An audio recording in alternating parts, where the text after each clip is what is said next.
crowd.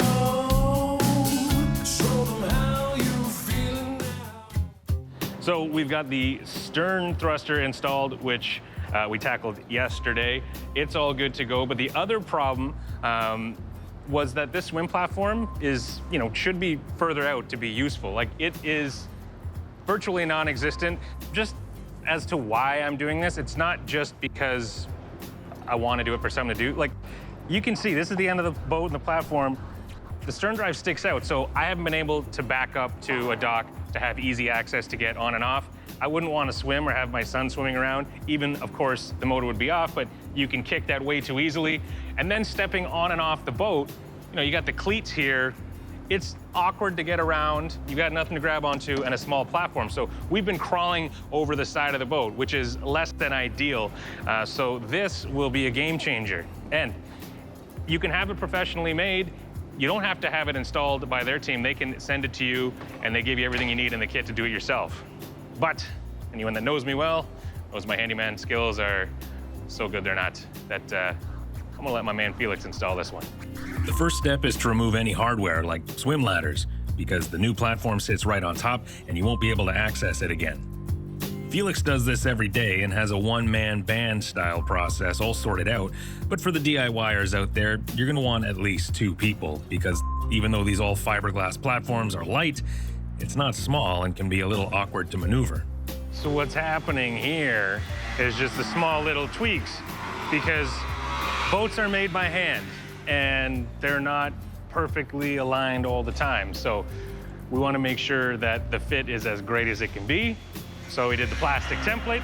Now he's grinding it down. All of this is like out of my pay grade. So I'm glad he's doing it, because it would look like garbage if I did.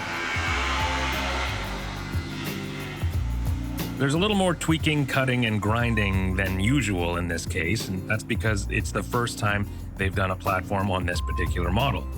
So here's something worth noting. You notice that Felix, who does this all the time, is wearing a mask. Fiberglass and all that dust is not meant to be inside you. So if you are gonna do this yourself, protect your breathe holes. Medical term coming to you from Waterways. When it's all finalized, Felix takes a final template before mounting to add to their internal library of over 600 models they've already worked on. So for any other 1994 Monterey 265 SELs, you're welcome. Yours will fit, thanks to this one. And once the fit is perfect, there's a few screws on top to secure to the old platform, and the metal stanchions for support underneath that have to be drilled in. Knocked that out in just under 3 hours, and I got a lot of emailing done. If you have the professional do it pretty quick, give yourself about a day. Felix, nice work. Merci beaucoup. Thank you very much. I can't wait. Man. On the one hand, it's a big project. On the other hand, it's pretty straightforward, at least in concept.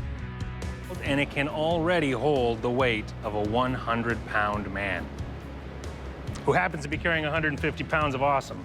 Now, if you're gonna do the DIY yourself, give yourself a full day. Don't forget to remove the old equipment like ladders. Hit me up if you're looking to buy one. Look at this, pretty sweet, could be yours. And then you wanna maybe do a little bit of trimming. They've done 600 different models.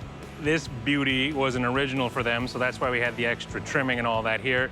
And then you put the stanchions on, and if you're doing it yourself, remember you wanna keep a wide stretch of the stanchions. Make sure they're clear of anything underneath, especially the drive. Make sure your motor can turn, and always put one of the supports directly under the swim platform, because us huskier swimmers want to get back on, and we don't want to crack your swim platform.